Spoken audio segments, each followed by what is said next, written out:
Sri Sharda Devi and her Divine Play, Chapter 31, page 628. Observing birthdays.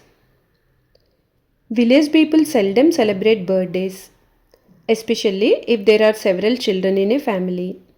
But they observe the birthdays of avatars, gurus, and holy persons. In 1918, the devotees observed Holy Mother's birthday in Udbodhan House. Swami Ishanananda reminisced.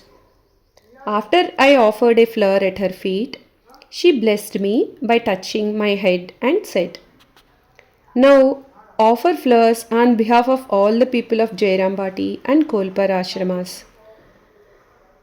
Tarak could not come from Belur Mutt, so offer flowers on his behalf and also on behalf of all my children, known and unknown.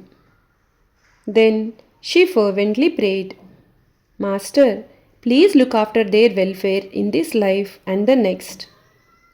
I am the mother of all. What more shall I say?" Swami Parameswarananda recalled. Once the mother was staying with Radhu at Kolpara. I expressed a desire to observe the master's birthday in Jairambati, and the mother approved of this. She gave me 5 rupees for expenses. The celebration was done on a grand scale and many people were fed. Hearing about the celebration later, Holy Mother remarked, "As long as I am alive, it is not necessary to go to excess."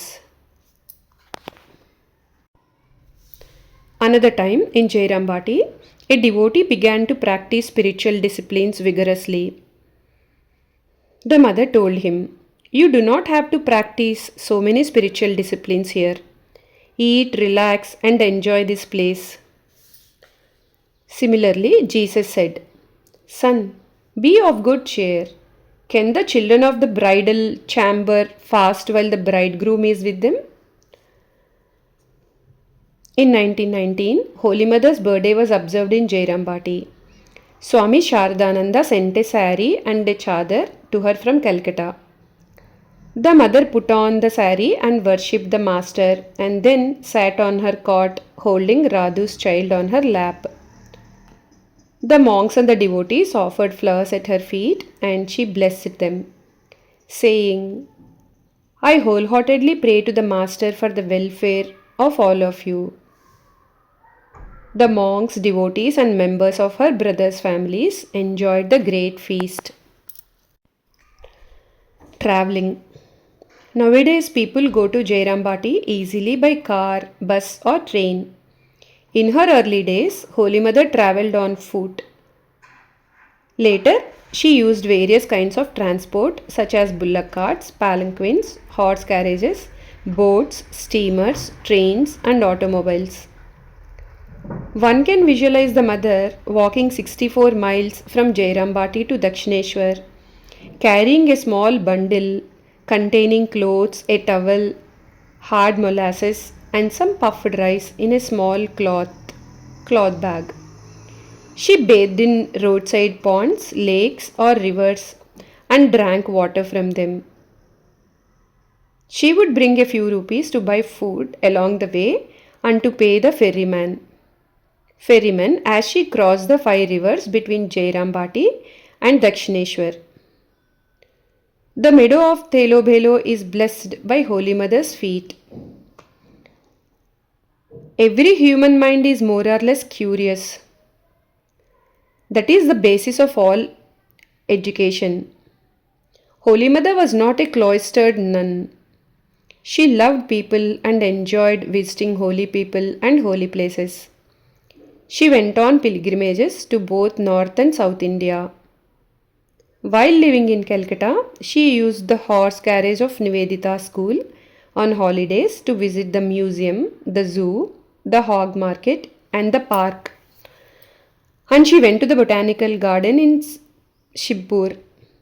She got down from her carriage and saw these places of interest with great enthusiasm. Joy and sorrow. Happiness and misery rotate in a cyclic order. No human being is always happy or always miserable. It seems that God offers the results of people's karma on an installment basis by giving suffering and happiness alternately. Every human being laments when a loved one dies. When the master passed away, Holy Mother cried out, saying, Mother, O Kali, what have I done that you have departed, leaving me alone in the world? However, she accepted death as inevitable for every human being. No one can alter the decree of providence. Like other mortal beings, she cried when those closest to her died, her mother, her uncle, Yogananda, and Premananda. She lamented the passing of Nivedita, Swami Vivekananda, Swami Ramakrishnananda, and her close relatives. She had an affectionate and motherly heart, and she cried for suffering humanity. However, Holy Mother said that the Master had placed a picture of bliss in her heart when she was at Dakshineshwar. She might have been tossed by the pairs of opposites, happiness and misery, like other human beings, but a current of bliss always flowed within her. Sometimes she was humorous and laughed heartily.